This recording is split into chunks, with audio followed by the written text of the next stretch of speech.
Hello beautiful people, I am back this week with a new video on sex and hygiene, in particular hygiene of the penis.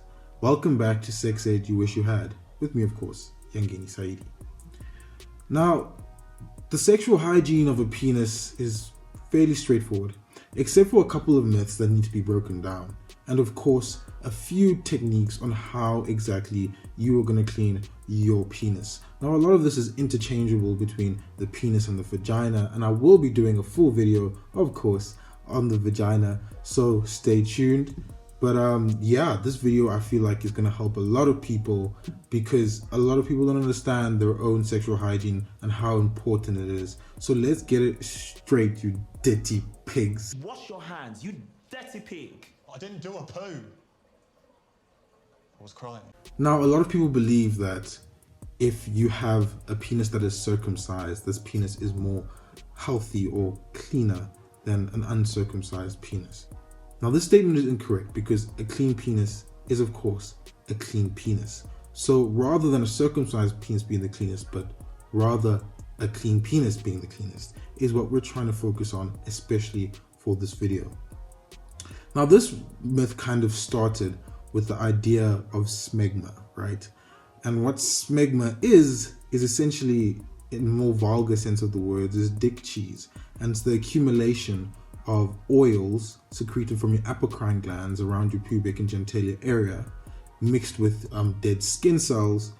And over time, this builds up with your sweat and it forms a sort of whitish substance, hence dick cheese. Now, why this substance forms is because people think that they can just stand in the shower and their penises will be clean. No, you have to wash a part of your body, and that is very important to understand.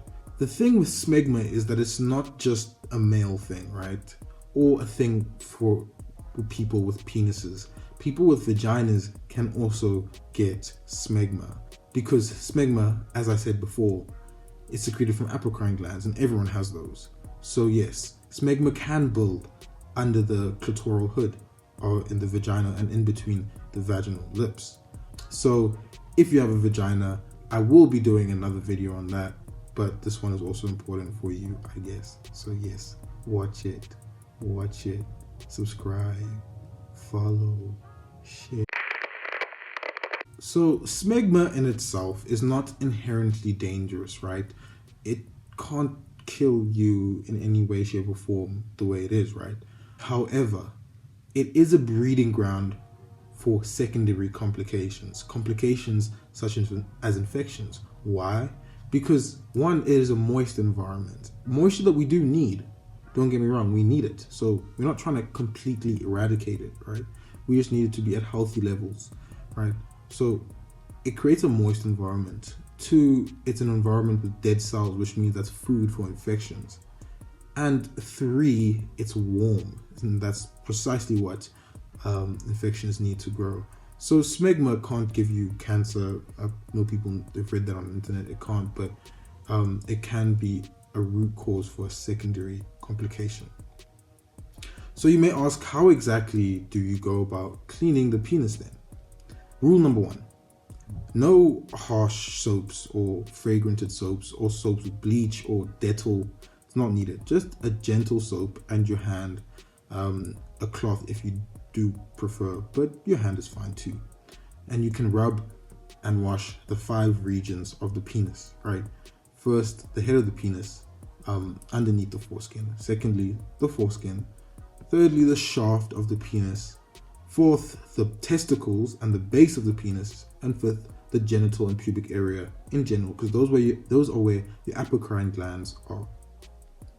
Rule number 2, fuck his best friends and make them yes men. Rule number 2, rule number 2 is rinse with water, and that's water is all you need, and rinse it properly, because if soap remains in these areas, that can build up and that can react with the SMegma, and it's just gonna get nasty down there, child. And you know, we don't want to be leaving anything in that area to grow, essentially, is what you feel me? Let me touch on a few myths about sexual hygiene that need to be deconstructed.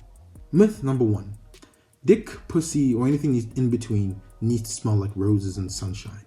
No, that is not true, because your genital regions are skin. It's skin.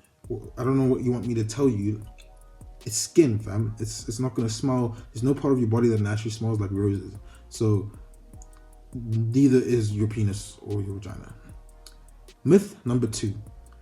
Your partner expects your genital regions to smell like roses and sunshine. No, they do not. We're past that part of that age where we think that it's gonna smell, everything's gonna smell perfect. It's gonna smell like skin, it's gonna smell like humans.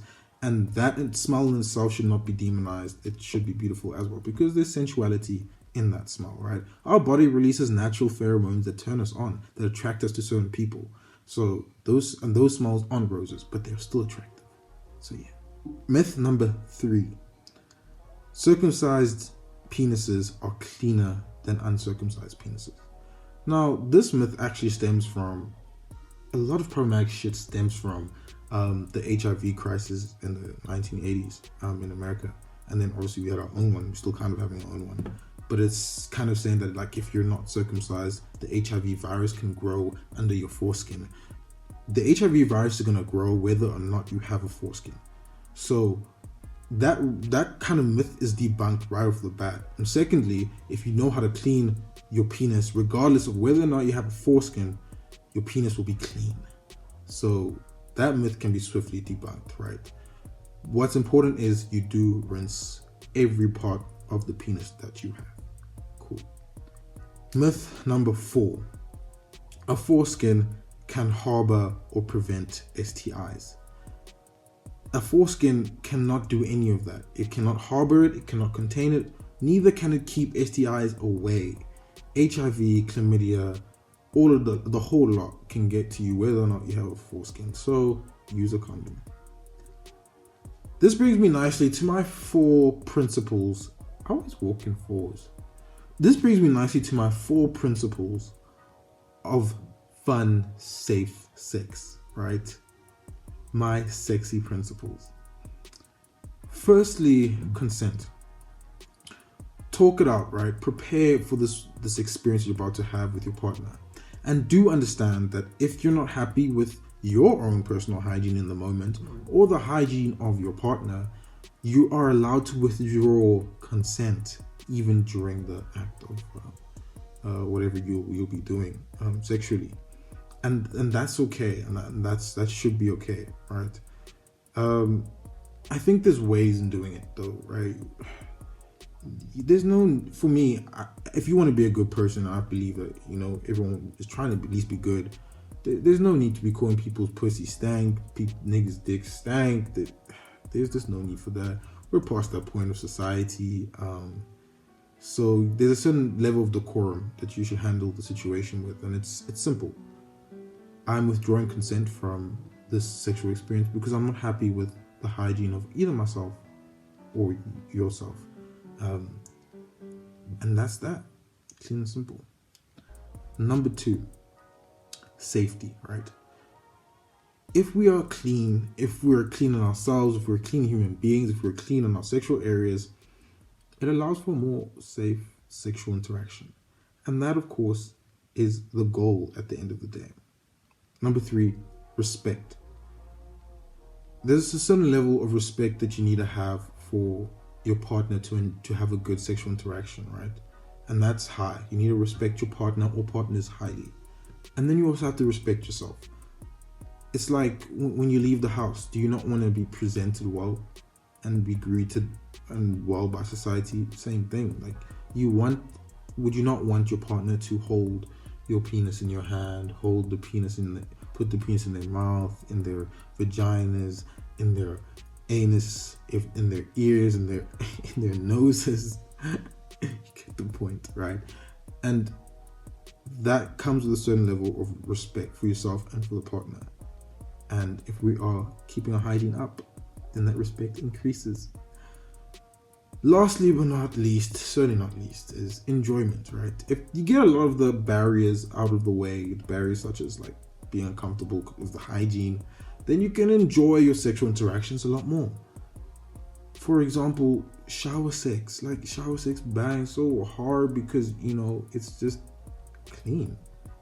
Post shower sex, pre-shower sex, all of it. During shower sex, enjoy that. But yeah, that's all from me today. I hope this video really helped you with your own personal sexual hygiene, and if it did, please share it, because everyone has sexual organs. Everyone needs to stay clean. Let's promote positive body image, positive sexual images. Oh, that almost forgot. Like and subscribe, please, and give this a young follow if you liked it.